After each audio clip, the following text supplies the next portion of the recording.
Lalit Narayan Kandpal BJP मुख्यालय से इस वक्त इस खबर पर और अधिक जानकारी के साथ जुड़ गए हैं। ललित, ये तो साफ हो गया है कि अब ज्योतिरादित्य सिंधिया भारतीय जनता पार्टी का हिस्सा है। कमलनाथ का नाम उन्होंने एक बार भी नहीं लिया, लेकिन अपनी जो नाराजगी है मध्य प्रदेश सरकार को लेकर बीते 18 महीनों में जो कुछ हुआ है उसको उन्होंने सिलसिलेवार तरीके से बताया।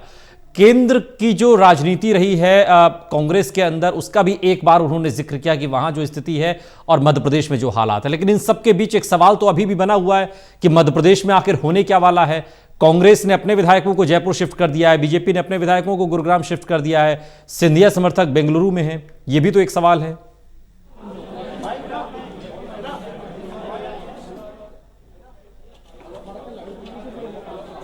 जी देखिए अनूप, हमें इस बात को समझना होगा कि जो राज्यसभा का चुनाव होना है, उस राज्यसभा के चुनाव के बाद ही मध्य प्रदेश का जो सियासी समीकरण है उसमें और गर्मी आने की संभावना है, क्योंकि राज्यसभा के चुनाव से ही काफ़ी सारी स्थिति साफ हो जाएगी कि आखिर कितने विधायक किसके साथ हैं और कौन कितनी मजबूत स्थिति में है।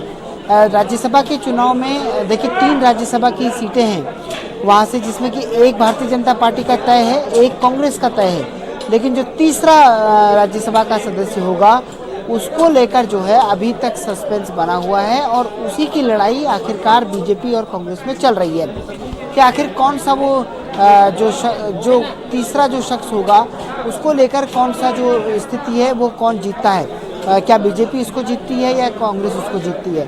तो सवाल यहाँ पर यह है कि आज के दिन में जब ज्योतिरादित्य सिंधिया ने ज्वाइन किया है तो निश्चित तौर पर ये अपने आप में एक बिल्कुल ललित इस देश के अंदर जब उन्होंने सीए कानून का समर्थन करते हुए कहा था कि देश हित का कानून है, इस कानून को देश के अंदर लागू होना चाहिए, इसलिए ज्योतिरादित्य सिंधिया का जो प्रखर राष्ट्रभक्ति की जो प्रेरणा है वो उन्होंने इस देश के अंदर उसी समय दे दी थी। सर अब सर ठीक है उसको लेकर बात कर रही है, क्या सिंधिया के साथ वो 22 विधायक हैं और देखिए इसके बारे में आगे जो चीजें होंगी उसकी रणनीति बनकर के आगे हम उस पर काम करेंगे। अरे यार भैया मैं लेके आया हूँ यार, क्या लेके आया भाई? कौन लेकर आया? ज्योतिरादित्य सिंधिया जी ने अभी बीजेपी ज्वाइन करी और हमारे साथ में मध्य प्रदेश। तो जिस तरीके से अब चूंकि प्रतिक्रियाओं का दौर भी शुरू हो गया है, बीजेपी में शामिल हो गए हैं ज्योतिरादित्य सिंधिया और उसके बाद अब जो बीजेपी के नेता हैं उनमें एक उत्साह भी नजर आ रहा है। ललित, ये उत्साह क्या मानकर चलें कि उत्साह इसलिए है कि मध्य प्रदेश में बीजेपी कमल खिलाने का जो सपना देख रही थी वो सपना पूरा होने के करीब है, इसलिए अब ज्योतिरादित्य सिंधिया के बीजेपी में शामिल होने के बाद मध्य प्रदेश बीजेपी उत्साहित है।